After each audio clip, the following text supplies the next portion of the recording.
Hello. ഇന്ന് രാവിലെയൊക്കെ നല്ല മഴയായിരുന്നു. മദ്രസയിൽ സ്കൂളിലൊക്കെ മക്കളെ ആക്കാൻ പോയി തിരിച്ചു വന്നപ്പോഴേക്കും ഞാൻ നന്നായിട്ട് മഴ കൊണ്ടിരുന്നു. അപ്പോഴാണ് മഴയത്ത് കുടയും ചൂടി നടന്നു പോകുന്ന ഒരു ഗർഭിണിയെ കണ്ടത്. ഞാൻ എൻ്റെ ആദ്യത്തെ ഗർഭകാലം ഒന്ന് ഓർത്തു. ശരിക്കും ഇപ്പോഴും അത് ഓർക്കുമ്പോൾ എനിക്ക് എന്തോ പേടിയാണ്.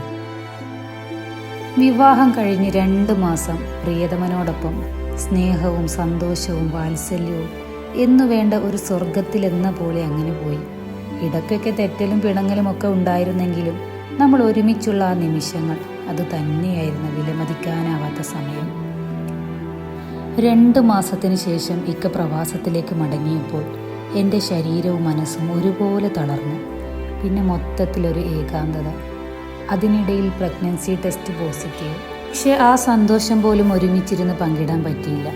പല പ്രവാസികളും ഇത്തരം സന്ദർഭങ്ങളിലൂടെ കടന്നു പോയവരായിരിക്കും. വർഷം 14 കഴിഞ്ഞപ്പോൾ ഇന്നെനിക്ക് അത് തരണം ചെയ്യാൻ പറ്റും. പക്ഷെ അന്നത്തെ ഞാൻ മനസ്സിനെ നിയന്ത്രിക്കാൻ പറ്റാതെ ശരീരത്തെയും അശക്തമാക്കി. ഗർഭകാലത്തിൻ്റെ 8 മാസവും ഛർദിയും ക്ഷീണവും എല്ലാം കൊണ്ടും ഓർക്കാൻ പറ്റാത്ത മാസങ്ങൾ. ഒരു തവണയെങ്കിലും ഇക്കയൊന്ന് വന്നെങ്കിലെന്ന് ഞാൻ ഓർക്കാത്ത ദിവസങ്ങളുണ്ടായിരുന്നില്ല. അത് തന്നെയായിരുന്നു എൻ്റെ പരാജയവും.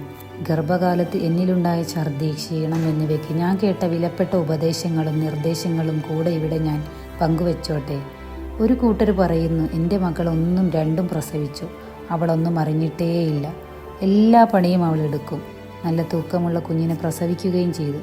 മറ്റു ചിലർ പറഞ്ഞു, ഞങ്ങളൊക്കെ അടിച്ചും ഇടിച്ചും തുടച്ചു നടന്നപ്പോഴൊക്കെ പ്രസവിച്ചവരാണെന്ന്. നിന്നെപ്പോലൊരു ഗർഭിണിയെ എനിക്ക് കണ്ടിട്ടേയില്ല. ഇതൊക്കെ പറഞ്ഞവർ എനിക്ക് ഏറ്റവും ഗർഭകാലം ഗർഭിണി മനസ്സിനും ശരീരത്തിനും ഒരുപോലെ പ്രാധാന്യം കൊടുക്കണം. പ്രവാസത്തിലേക്ക് തിരിച്ചു പോയ ഭർത്താവിനെ കുറിച്ചോർത്ത് കണ്ണീർ വാർക്കാതെ തൻ്റെ ഉദരത്തിൽ വളരുന്ന കുഞ്ഞിനെക്കുറിച്ചോർത്ത് 2 പേരുടെയും ആരോഗ്യത്തിന് വേണ്ടി വേണ്ടതെല്ലാം ചെയ്യുക. ഇതാണ് എനിക്ക് ഓരോ ഗർഭിണിയോടും പറയാനുള്ളത്. എൻ്റെ ഗർഭാവസ്ഥയിൽ ഞാൻ എന്തെല്ലാം പ്രയാസങ്ങൾ അനുഭവിച്ചോ അത് പ്രസവശേഷം എൻ്റെ കുഞ്ഞിലൂടെ ഓരോന്നായി ഞാൻ കണ്ടുകൊണ്ടിരിക്കുകയാണ്. ഗർഭകാലം അമിത മാനസിക ശാരീരിക പ്രയാസമാണെങ്കിൽ ഇത്തരം പ്രയാസങ്ങൾ ഡോക്ടറുമായി ഹൃദയം തുറന്ന് പങ്കുവയ്ക്കണം. ഇതെല്ലാം ഒരു ഗർഭിണിയുടെ സ്ഥിരം അവസ്ഥകളാണെന്ന് പറഞ്ഞ് തള്ളിക്കളയാതെ ഡോക്ടറെങ്കിലും അവളുടെ പ്രയാസങ്ങളെ ആഴത്തിൽ മനസ്സിലാക്കാൻ ശ്രമിക്കണം.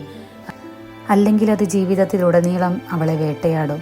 അതുകൊണ്ട് ഗർഭകാലം ഗർഭിണിയുടെ സന്തോഷത്തിന് സ്വയം നടപടികൾ സ്വീകരിക്കുക.